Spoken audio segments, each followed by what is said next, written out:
Assalamu alaikum, my dear friends. I welcome all of you for my English classes. Today's class is for the 10th class. And today's topic that we are going to discuss is about the articles, use of articles. My dear friends, in English language, we have two articles, a and an. This a and an are called indefinite articles. English language में दो articles होते हैं, एक होता है indefinite और दूसरा होता है डेफिनेट आर्टिकल। इनडेफिनेट आर्टिकल में आता है ए एंड एन, और जो डेफिनेट आर्टिकल होता है इसमें आता है the is called definite article. अब हम देखेंगे इसको हम कहाँ पे इस्तेमाल करते हैं। Usages of a and an. A is used with singular countable common noun having consonant sounds. For example, a man, a dog, a girl, a pen। जो ए होता है इसको हम सिंगुलर काउंटेबल कॉमन नाउन के साथ जो कॉन्सोनेंट साउंड, जिनको consonant sound निकलती है, उनके साथ हम इस्तेमाल करते हैं, जैसे कि ए मैन है, ए डॉग है, ए गर्ल है, ए पेन है, एट्सट्रा। इसी तरह से ये जो ए होता है, A is used with a word begins with vowel letter but having consonant sound। जो भी वर्ड वावल लेटर के साथ शुरू होता है लेकिन उस वर्ड की जो साउंड होती है वो होती है कंसोनेंट साउंड, उसके साथ हम ए इस्तेमाल करते हैं। For example, a university teacher, a 1 rupee note. इसी तरह होता है an is used with singular countable common noun having vowel sounds. हम काउंटेबल नाउन के साथ एन का इस्तेमाल करते हैं लेकिन जो स्टार्ट होते हैं वॉवल लेटर से, ए ई आई ओ यू, इन लेटर से जो वर्ड स्टार्ट होते हैं इनके साथ हम एन का इस्तेमाल करते हैं, लेकिन ये काउंटेबल नाउन होने चाहिए। जैसे कि एन आइसक्रीम, आई से स्टार्ट होता है, ए आई यू, हाँ, आइसक्रीम, एन अम्ब्रेला या एन ओवल, इनके साथ लगेगा एन।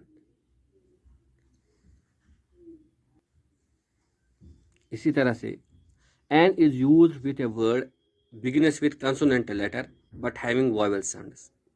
एन हम उस वर्ड के साथ इस्तेमाल करते हैं जो कॉन्सोनेंट लेटर के साथ शुरू होता है लेकिन उसकी साउंड जो वॉवल निकलती है। जैसे कि एन ऑनरेबल मैन, यहाँ पे स्टार्ट होती है कंसोनेंट एच से लेकिन जो इसकी साउंड है वो है वॉवल लेटर ओ साउंड से निकलता है। Honourable, on, O, an honourable person, an hour, etcetera. अब हम देखेंगे यूजेज ऑफ आर्टिकल द कहाँ इस्तेमाल होता है। The we use a and an with naming words mentioned first time, but the is used with naming words mentioned second time।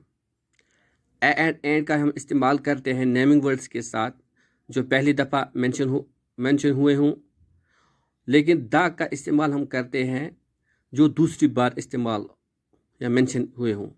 जैसे कि I have bought an umbrella and a calculator but I returned the umbrella।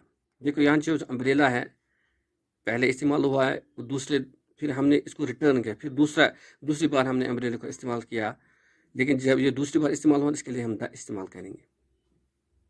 ठीक है, फिर से देखिए, the we use a and and with naming words mentioned first time but the is used with a naming word mentioned second time।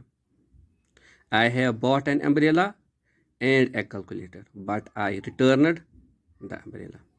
ठीक है, इसी तरह the is used with holy books, names of rivers, names of mountains, names of oceans, names of famous newspapers with a degree of superlative word. तो ये जो the होता है, जो हमारी मजहबी किताबें उनके साथ होता है, या रिवर्स के नाम जो मशहूर दरिया होते हैं उनके साथ हम द इस्तेमाल करते हैं, या मशहूर जो पहाड़ी होते हैं या समंदर जो होते हैं या न्यूज़पेपर्स होते हैं मशहूर न्यूज़, उनके साथ हम इस्तेमाल द करते हैं, जैसे कि the Quran, the Mahabharata, the Jhelum, the Ganga, the Himalaya, the Indian Ocean, the Hindustan Times, etc. The best, the most beautiful, etc. Thank you, my dear friends, for watching me.